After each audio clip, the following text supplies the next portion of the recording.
Hello everyone, I am पारस और आज हम डिस्कस करेंगे कि एल्केन को हम कैसे प्रिपेयर करते हैं। ठीक है, तो बेसिकली हमारे पास थ्री मेथड्स हैं एल्केन बनाने के, है ना। फर्स्ट है हमारे पास फ्रॉम अनसैचुरेटेड हाइड्रोकार्बन की, जब हम अनसैचुरेटेड हाइड्रोकार्बन से एल्केन का फॉर्मेशन करते हैं। ठीक है। सेकंड है हमारे पास जब हम एल्काइल हैलाइड से एल्केन का फॉर्मेशन करते हैं। और थर्ड है हमारे पास जब हम कार्बोक्सिलिक एसिड से एल्केन का फॉर्मेशन करते हैं। ठीक है, तो सबसे पहले हम पढ़ेंगे कि जब हम अनसैचुरेटेड हाइड्रोकार्बन से एल्केन का फॉर्मेशन कैसे करते हैं।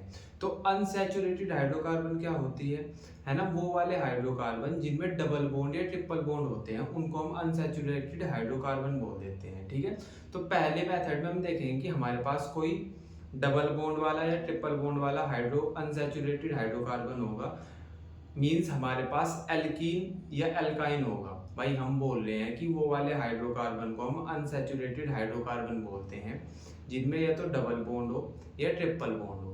अब जिसमें डबल बॉन्ड होता है हाइड्रोकार्बन में उसको हम एल्कीन बोल देते हैं, और जिसमें ट्रिपल बॉन्ड होता है उसको हम एल्काइन बोल देते हैं। ठीक है, तो बेसिकली हमारे पास यहाँ पे एल्कीन होगा या एल्काइन होगा, उससे हम एल्केन का फॉर्मेशन करेंगे। उसी को बोल रहे हैं हम कि अनसैचुरेटेड हाइड्रोकार्बन से हमने एल्केन का फॉर्मेशन कर लिया। ठीक है, तो यहाँ पे बेसिकली आपको ये समझना है कि यहाँ पे हमारे पास एक एल्कीन है,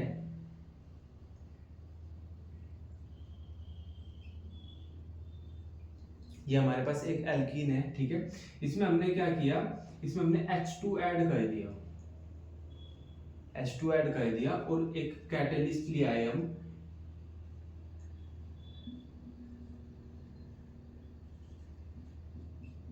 हमारे पास थ्री कैटलिस्ट हैं, प्लेटिनियम, पैलेडियम और निकिल। इन तीनों में से हम किसी एक का यूज कर लेंगे।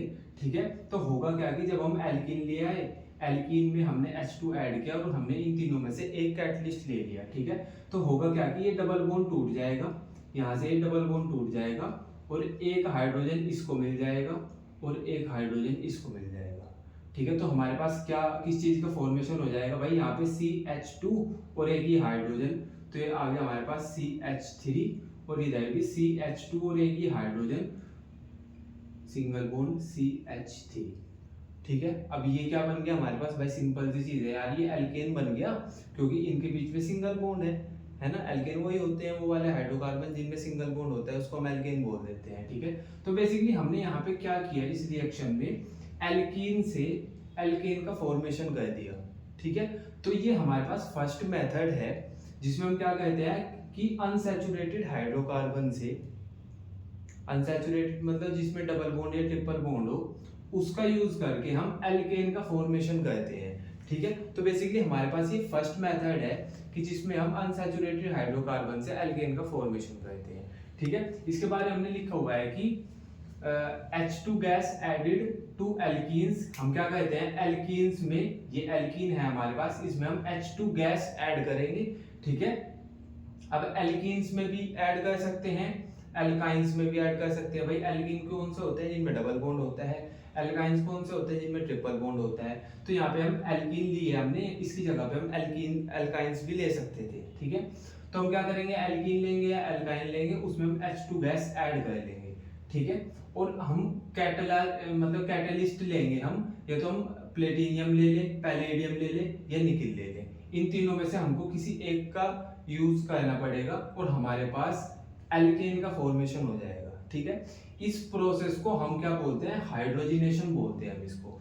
ठीक है, तो बेसिकली आपको सिंपल ये याद रखना है कि जब भी हमको एल्केन्स का फॉर्मेशन करना होता है, एल्केन्स बनानी होती है, तो फर्स्ट मेथड क्या लेंगे हम अनसैचुरेटेड हाइड्रोकार्बन लेंगे। अनसैचुरेटेड हाइड्रोकार्बन मतलब कि वो वाला हाइड्रोकार्बन जिसमें या तो डबल बॉन्ड हो या ट्रिपल बॉन्ड हो।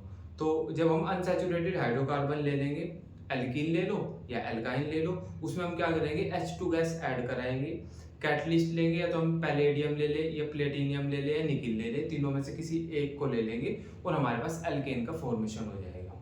ठीक है, ये हमारे पास फर्स्ट मेथड है। ठीक है, अब आपको एक पॉइंट ये याद रखना है कि अगर हम कैटलिस्ट लेंगे, प्लेटिनियम या पैलेडियम में से हम किसी एक को लेते हैं, तो ये रिएक्शन रूम टेम्परेचर पे ही हो जाएगी। लेकिन अगर हम निकिल लेते हैं तो वो रूम टेम्परेचर पे रिएक्शन नहीं होगी, उसके लिए हमको हाई टेम्परेचर और हाई प्रेशर चाहिए होगा। क्लियर है क्या ये वाला पॉइंट? ठीक है, तो मैंने यहाँ पे लिखा हुआ है कि platinum and palladium catalyse the reaction at room temperature. तो ये प्लेटिनियम और पैलेडियम तो रूम टेम्परेचर पे ही वर्क कर लेंगे, लेकिन जो हमारे पास निकिल है उसको वर्क करने के लिए, रिएक्शन को कैटेलाइज कराने के लिए हाई टेम्परेचर और हाई प्रेशर की जरूरत पड़ती है। ठीक है, तो बेसिकली ये हो गया हमारे पास, हमने क्या कर लिया, अनसैचुरेटेड हाइड्रोकार्बन से एल्केन का फॉर्मेशन कर लिया। ठीक है, तो इसके बाद आता है हमारे पास सेकंड मेथड है फ्रॉम एल्काइल हैलाइड की। हम एल्काइल हैलाइड का यूज करके एल्केन का फॉर्मेशन करेंगे। तो इसमें हमारे पास टू टाइप्स की रिएक्शन आती है। पहले में हम क्या करते हैं कि हम रिडक्शन करते हैं एल्काइल हैलाइड का, है ना, एक रिएक्शन तो ये हो गई। और सेकंड है हमारे पास वोइज रिएक्शन। ठीक है, तो इसके अंदर हम टू टाइप्स की रिएक्शन पढ़ेंगे, है ना। फर्स्ट है हमारे पास कि रिडक्शन ऑफ एल्काइल हैलाइड, हम एल्काइल हैलाइड का रिडक्शन करके एल्केन का फॉर्मेशन करेंगे। और सेकंड में हम वो जी रिएक्शन देखेंगे कि वो क्या होती है। ठीक है, तो पहले देख लेते हैं इसमें कि हमारे पास जो एल्काइल, जब हम रिडक्शन करते हैं एल्काइल हैलाइड का, तो इसमें भी हम हाइड्रोजन गैस को ऐड करते हैं एल्काइल हैलाइड में। ठीक है, और उसके साथ साथ हम ऐड करते हैं जिंक और डाइल्यूट HCl को, है ना। तो हमने ऐसे लिखा भी हुआ है कि हम इस वाली रिएक्शन में भी ऐड करेंगे H2 को, है ना, हाइड्रोजन गैस को, और इसके साथ साथ हम ऐड करेंगे जिंक को और डाइल्यूट HCl को।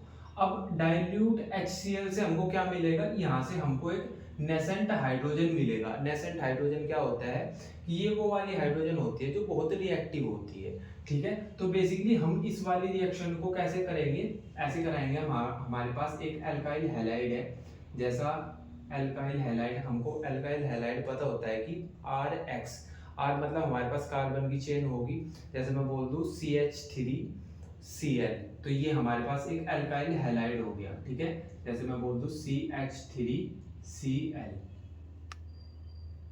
ठीक है, तो ये मिथाइल क्लोराइड हो गया। ठीक है, अब अगर मैं इसको जनरल वे में बोलूं तो मैं इसको बोल दूंगा एल्काइल हैलाइड। जैसे मैं बोल दूं RX, तो ये हो गया एल्काइल हैलाइड। RX को हम एल्काइल हैलाइड बोलते हैं। अब R की जगह पे मैं कितने भी कार्बन की चेन ले सकता हूँ भाई। मैं R की जगह पे CH3 ले सकता हूँ, मैं CH3CH2 ले सकता हूँ, मैं CH3CH2CH2, मैं R की जगह पे कितने भी कार्बन की चेन ले सकता हूँ। और X की जगह पे मैं क्या ले सकता हूँ, मैं F ले सकता हूँ, Br ले सकता हूँ, Cl ले सकता हूँ, F ले सकता हूँ, है ना। बेसिकली हैलाइड हमारे पास FCl Br होते हैं। ठीक है, तो हमने क्या किया, हमने यहाँ पे एक कार्बन की चेन ली और X की जगह हमने ले लिया Cl। ठीक है, तो हमारे पास मिथाइल क्लोराइड है। ठीक है, हमने क्या किया, मिथाइल क्लोराइड में हमने H2 गैस ऐड करा दी, और जिंक प्लस H पॉजिटिव। ये H पॉजिटिव कहाँ से मिला, ये हमको डाइल्यूट HCl से मिला। ठीक है, तो हमने क्या किया, मिथाइल क्लोराइड लिया, उसमें हाइड्रोजन गैस ऐड करा दी और जिंक और प्लस H पॉजिटिव की प्रेजेंस दिखा दी।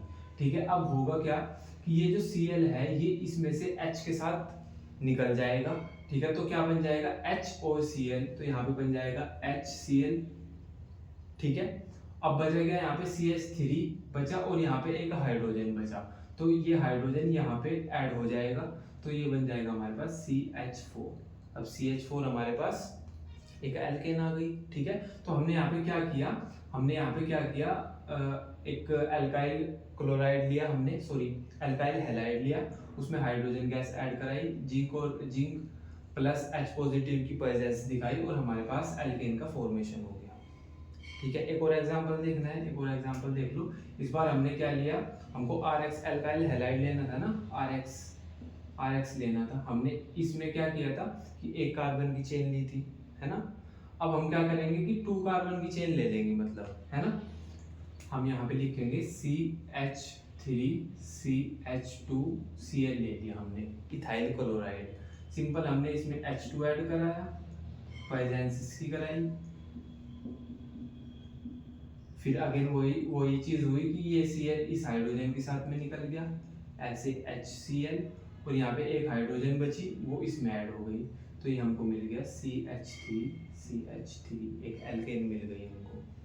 ठीक है। अगर हम ऐसे भी ले सकते हैं कि हमने मिथाइल क्लोराइड लिया, हमने इथाइल क्लोराइड लिया, है ना, हम प्रोपाइल क्लोराइड भी ले सकते हैं, जैसे CH3 CH2 CH2 Cl हमने ये ले लिया, इसमें H2 गैस ऐड कराई, हम जिंक प्लस H पॉजिटिव की प्रेजेंस दिखाई, ये हाइड्रोजन इस Cl को ले जाएगा अपने साथ, तो ये आ जाएगा HCl, बचा हुआ हाइड्रोजन यहाँ पे आ जाएगा, यहाँ पे आके जुड़ जाएगा, तो मिल जाएगा हमको CH3 CH2 CH3, है ना। तो बेसिकली हमने एल्केन का फॉर्मेशन कर लिया, ठीक है ना, हमने एल्केन का फॉर्मेशन कर लिया एल्काइल हैलाइड का यूज करके। क्लियर है क्या ये वाला पॉइंट? ठीक है। तो अभी एक एक्सेप्शन आता है, हम ऐसा बोलते हैं कि why can not alkyl fluoride be reduced to form alkanes. तो हम ऐसा बोल रहे हैं कि हम, जैसा हमने यहाँ पे लिया था मिथाइल क्लोराइड, है ना, हमने सब जगह यहाँ पे क्लोराइड ही लिया है ना, हम ऐसा बोल सकते हैं कि हमने क्लोराइड ही क्यों लिया है, हमने इसकी जगह पे फ्लोराइड क्यों नहीं लिया। अच्छा, हम इसकी जगह पे Br भी ले सकते थे, लेकिन हम इसकी जगह पे F नहीं लिख सकते, मतलब हम एल्काइल फ्लोराइड नहीं लिख सकते। क्यों नहीं लिख सकते? क्योंकि जो हमारे पास एल्काइल फ्लोराइड होता है, जैसे ये हमारे पास RF, हमारे पास RF है, ठीक है, तो एल्काइल फ्लोराइड। अब मैं बोल रहा हूँ कि R की जगह पे मैंने CH3F लिख लिया, तो ये जो कार्बन होता है और जो फ्लोराइड होता है, इनके बीच में बहुत ही स्ट्रॉन्ग बॉन्ड का फॉर्मेशन हो रहता है, मतलब कार्बन और फ्लोराइड के बीच जो बॉन्ड का फॉर्मेशन हो रखा है वो बड़ा स्ट्रॉन्ग है, तो वो आसानी से नहीं टूटता। अब जब वो कार्बन और फ्लोराइड के बीच का जो बॉन्ड है वो टूटेगा नहीं, तो एल्केन का फॉर्मेशन कैसे हो जाएगा? तो ये ऐसे ही पूछ रहे हैं कि हमारे पास जो क्वेश्चन है कि why can not alkyl fluoride be reduced to form alkanes, तो एल्काइल फ्लोराइड से एल्केन्स का फॉर्मेशन क्यों नहीं होता? तो इसलिए नहीं होता क्योंकि कार्बन और फ्लोराइड के बीच जो बॉन्ड होता है वो बहुत स्ट्रॉन्ग होता है, ठीक है। तो बेसिकली अभी तक हमने ये देखा कि पहले हमने देखा कि भाई हम जो अनसैचुरेटेड हाइड्रोकार्बन होते हैं उनसे एल्केन का फॉर्मेशन कैसे करते हैं। उसमें हमने सिंपल देखा कि भाई हम एल्कीन लेंगे या एल्काइन लेंगे, उसमें हम हाइड्रोजन गैस ऐड कराएंगे, प्लेटिनियम पैलेडियम और निकल में से किसी को एक को ले लेंगे और हमारे पास एल्केन का फॉर्मेशन हो जाएगा। फिर सेकंड मेथड में हमने देखा कि हम क्या करेंगे, रिडक्शन कर देंगे एल्काइल हैलाइड का, ठीक है। उसमें क्या करेंगे, जब हम रिडक्शन करते हैं एल्काइल हैलाइड का, तो हम सिंपल हम एल्काइल हैलाइड लेंगे, उसमें हम हाइड्रोजन गैस ऐड कराएंगे और zinc plus dilute HCl add कराएंगे, हमारे पास एल्केन्स का फॉर्मेशन हो जाएगा। यहाँ पे एक पॉइंट ये याद रखना कि हम एल्काइल फ्लोराइड से एल्केन का फॉर्मेशन नहीं कर पाते। क्यों? क्योंकि एल्काइल फ्लोराइड में जो कार्बन और फ्लोराइड होता है उसके बीच स्ट्रॉन्ग बॉन्ड का फॉर्मेशन होता है, ठीक है। ये वाला पॉइंट याद रखना, है ना।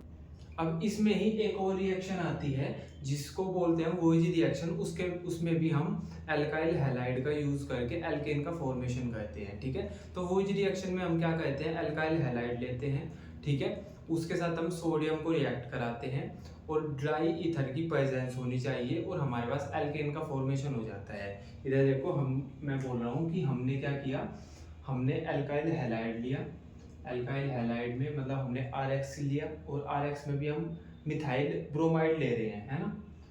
तो भाई हमने ले लिया CH3Br, ठीक है ना, और हमने लिया यहाँ पे 2Na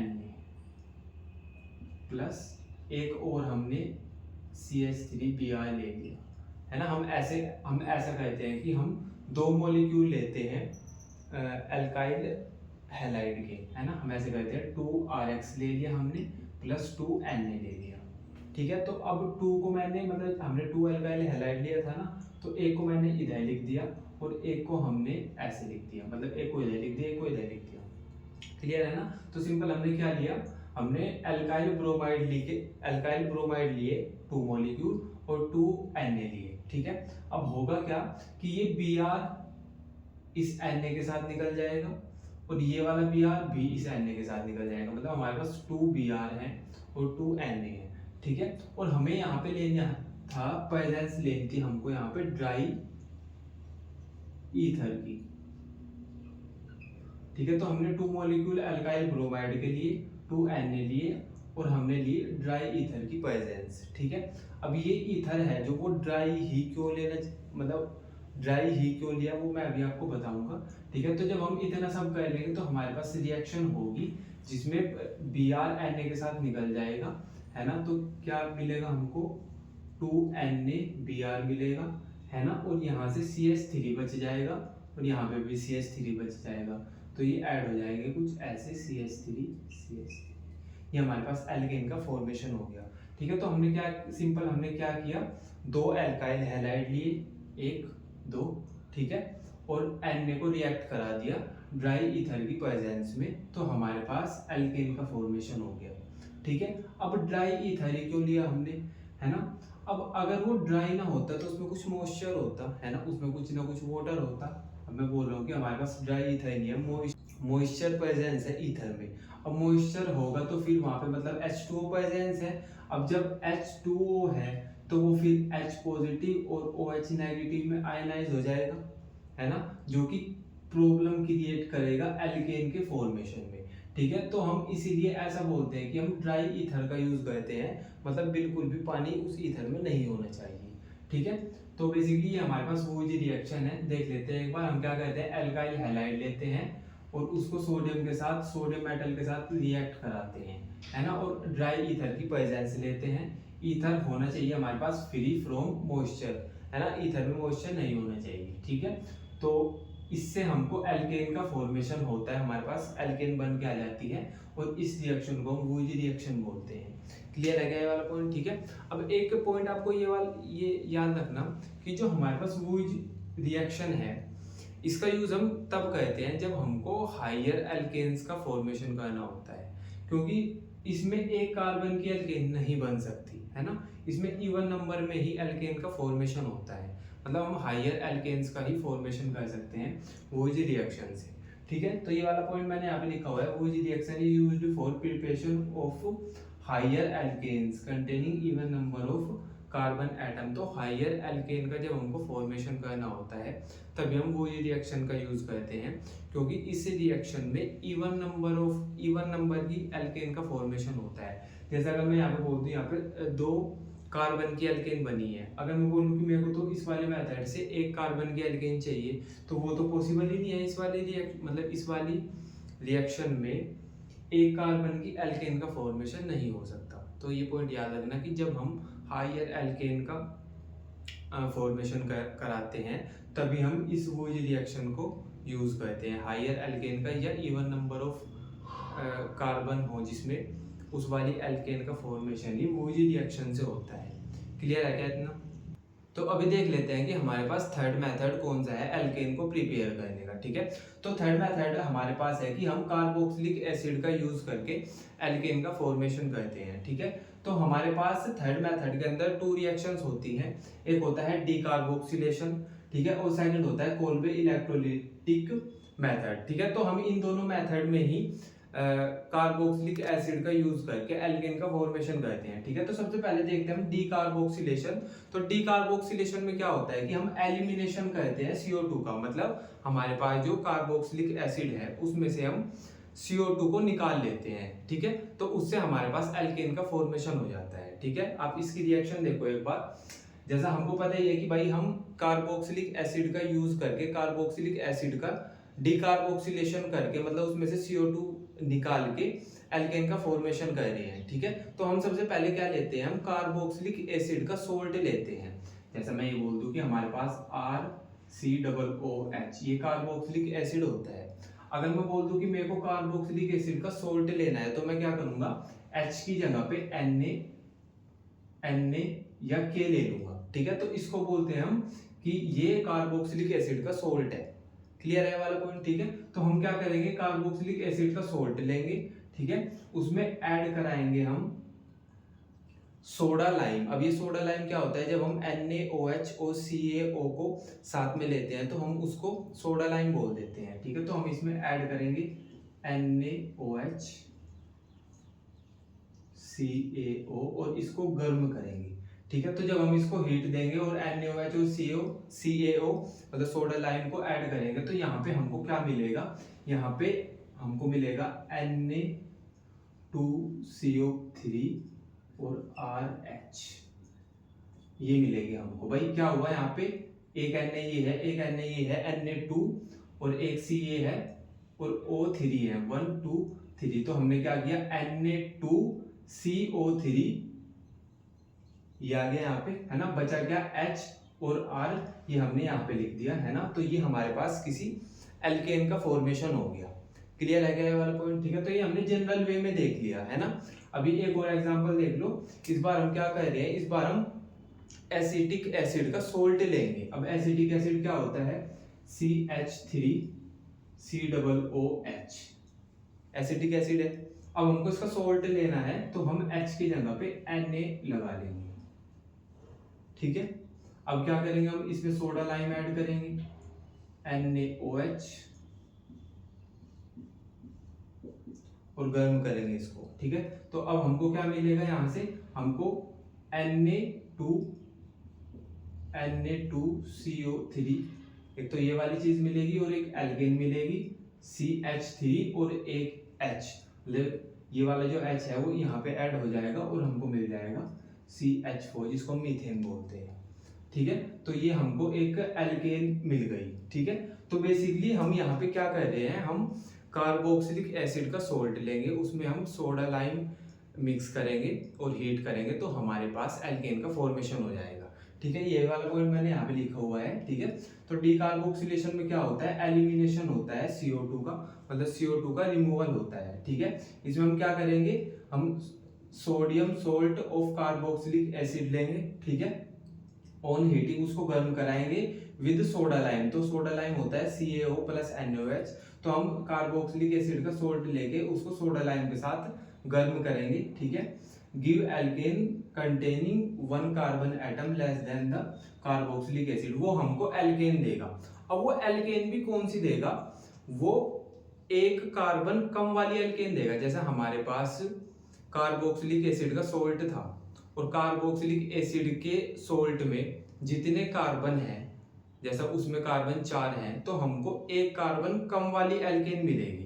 ठीक है, जैसे यहाँ पे देखो, इसमें ये हमारे पास सोल्ट है कार्बोक्सिलिक एसिड का, इसमें कितने कार्बन है, 1 और 2, और हमको एल्केन कितने कार्बन की मिली, एक कार्बन की मिली। क्लियर है क्या ये वाला पॉइंट? ठीक है, तो ये पॉइंट याद रखना कि हम जो हमारे पास हम डीकार्बोक्सिलेशन कराते हैं, उसमें हमको एक कार्बन कम वाली, मतलब जितने कार्बन का हमने कार्बोक्सिलिक एसिड का सोल्ट लिया है, उससे एक कार्बन कम वाली हमको एल्केन मिलती है। क्लियर है क्या ये वाला पॉइंट? ठीक है, तो अभी हम देख लेते हैं कि कोल्बे इलेक्ट्रोलिटिक मेथड क्या है। ठीक है, तो कोल्बे इलेक्ट्रोलिटिक मेथड देखेंगे हम, है ना। तो इसको एक बार मैं रफ कर दूं यहाँ से।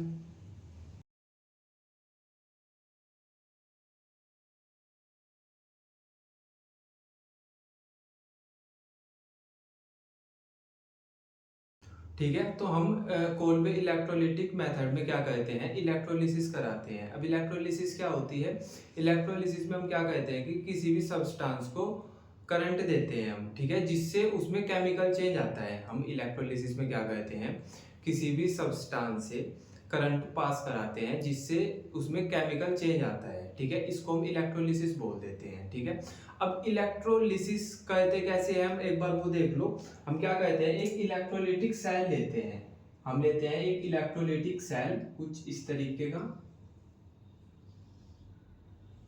ठीक है, उसको उसमें हम क्या कहते हैं, 2 रोड लगा देते हैं। ठीक है, हम इसमें 2 रोड लगाते हैं। जो पॉजिटिव होती है उसको हम एनोड बोल देते हैं, और जो नेगेटिव होती है उसको हम कैथोड बोल देते हैं। क्लियर है? ठीक है, और इसमें हम क्या कहते हैं, इलेक्ट्रोलिटिक सॉल्यूशन फिल करते हैं। यहाँ पे हम क्या करेंगे, इलेक्ट्रोलिटिक सॉल्यूशन फिल करेंगे।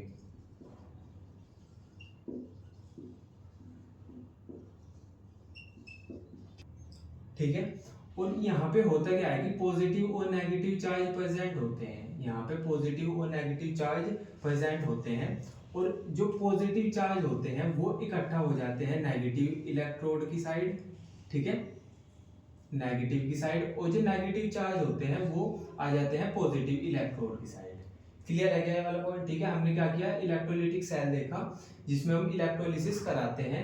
हमने क्या लिया, एक बीकर लिया, बीकर में हमने इलेक्ट्रोलिटिक सॉल्यूशन फिल करा दिया, दो रोड लगा दी, जो रोड पॉजिटिव है उसको हमने एनोड बोल दिया, जो रोड नेगेटिव है उसको हमने कैथोड बोल दिया।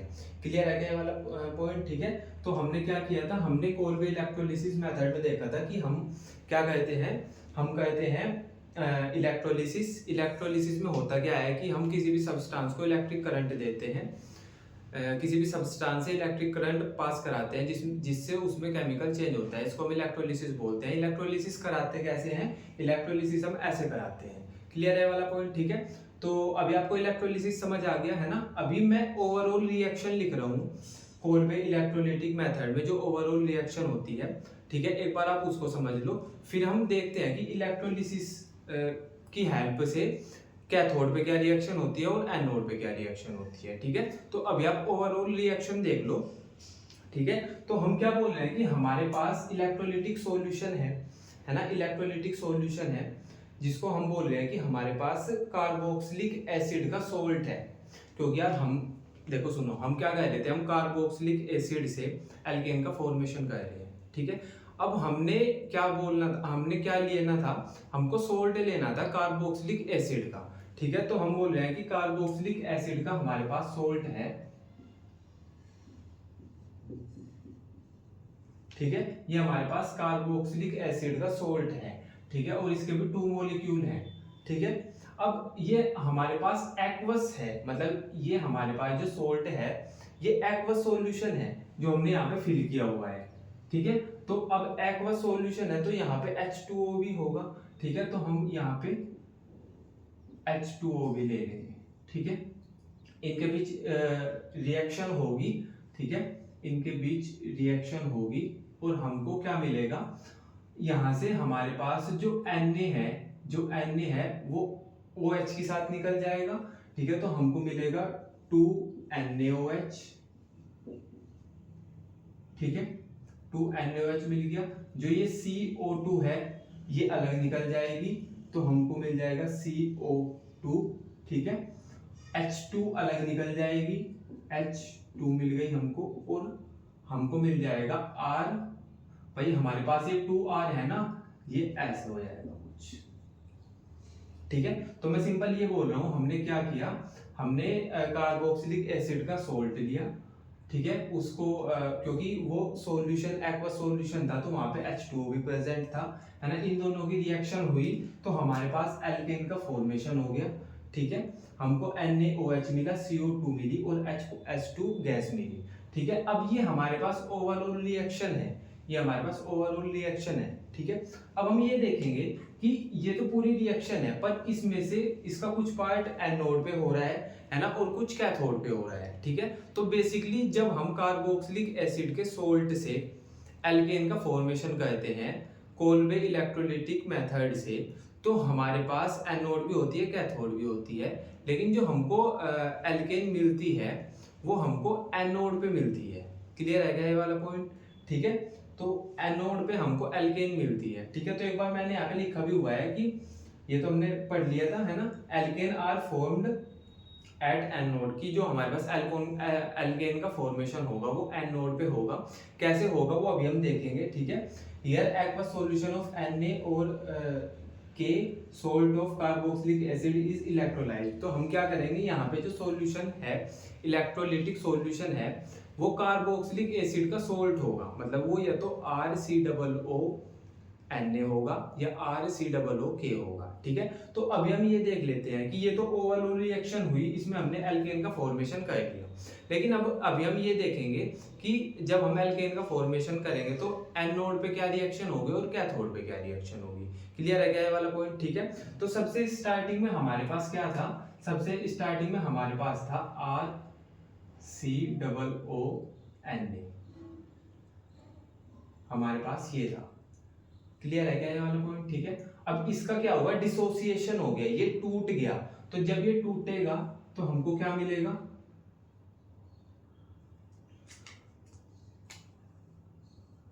हमको मिलेगा RCOO नेगेटिव और प्लस Na पॉजिटिव। ठीक है। अगर मैं बोलूँ कि हमारे पास इसके 2 मॉलिक्यूल थे तो हमको ये भी 2 मिल जाएगा और ये भी 2 मिल जाएगा।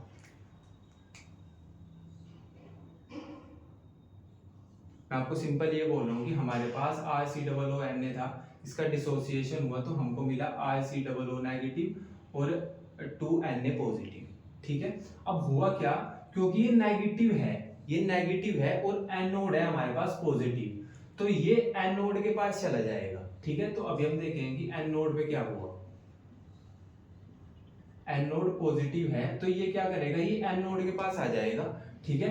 तो ये आ गया एनोड के पास। ठीक है, आ गया। अब ये क्या करेगा, क्योंकि इस पे नेगेटिव चार्ज है तो ये अपना चार्ज एनोड को दे देगा। ठीक है।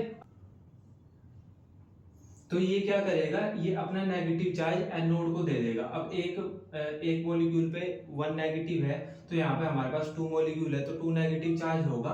तो होगा क्या कि ये दोनों इलेक्ट्रॉन अपने, भाई इलेक्ट्रॉन की वजह से ये तो नेगेटिव चार्ज है, ये दोनों इलेक्ट्रॉन अपने एनोड को दे देगा और यहाँ पे बन जाएगा हमारे पास RC डबल बॉन्ड O, या सिंपली लिख लो CO, ऐसे हो जाएगा। हमको इससे ये मिल गया, इसने अपने दोनों इलेक्ट्रॉन एनोड को दे दिए। ठीक है। अब होगा क्या, अब यहाँ पे क्लीवेज होगा, इस बॉन्ड का क्लीवेज होगा, ये बॉन्ड ऐसे टूट जाएगा तो हमको फ्री रेडिकल मिलेगा। जब ये ऐसे टूट जाएगा तो हमको मिलेगा फ्री रेडिकल, ऐसा हो। तो यहाँ पे हमारे पास फ्री रेडिकल का फॉर्मेशन हो गया। ठीक है। तो यहाँ पे हमारे पास 2 अल्काइल फ्री रेडिकल मिले है ना, और 2 ही हमारे पास CO2 मिले। क्लियर है वाला पॉइंट। ठीक है। अब होगा क्या कि यहाँ पे जो हमारे पास 2 फ्री रेडिकल है ये जुड़ जाएंगे और ये मिलके एल्केन का फॉर्मेशन कर लेंगे। क्लियर है क्या ये वाला पॉइंट। ठीक है। तो ये तो हो गया हमारे पास जनरल वे में, है ना, जनरल वे में हो गया। अगर मैं बोलूँ कि हमारे पास यहाँ पे एसिटिक एसिड का सोल्ट होता, मतलब R की जगह पे CH3 होता, तो कैसे होता है, हम बोलते हैं कि हमारे पास 2 मॉलिक्यूल है CH3 COO नेगेटिव के। ठीक है। ये एनोड के पास गया, इसने अपने दोनों इलेक्ट्रॉन एनोड को दिए। ठीक है। तो हमारे पास हमको मिल गया 2CH3 COO। ठीक है। अब इसके बाद क्या हुआ, यहाँ पे इस बॉन्ड का क्लीवेज हुआ। जब ये बॉन्ड, इस बॉन्ड का क्लीवेज होगा तो हमको क्या मिलेगा, हमको मिलेगा CH3 फ्री रेडिकल, CH3 के 2 फ्री रेडिकल मिलेंगे हमको और 2 मॉलिक्यूल मिलेंगे CO2 के। ठीक है। अब होगा क्या कि ये फ्री रेडिकल जुड़ जाएंगे, है ना, और ये एल्केन का फॉर्मेशन कर लेंगे, मतलब हमारे पास एल्केन आ जाएगी। क्लियर है क्या ये वाला पॉइंट। ठीक है। तो ये सब कुछ हो रहा है हमारे पास एनोड पे। अगर हम बात करें कैथोड पे क्या हो रहा है ना, अगर हम बात करें कैथोड पे क्या हो रहा है,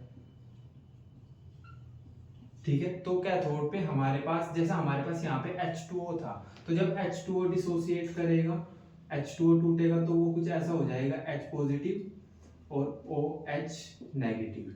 ठीक है।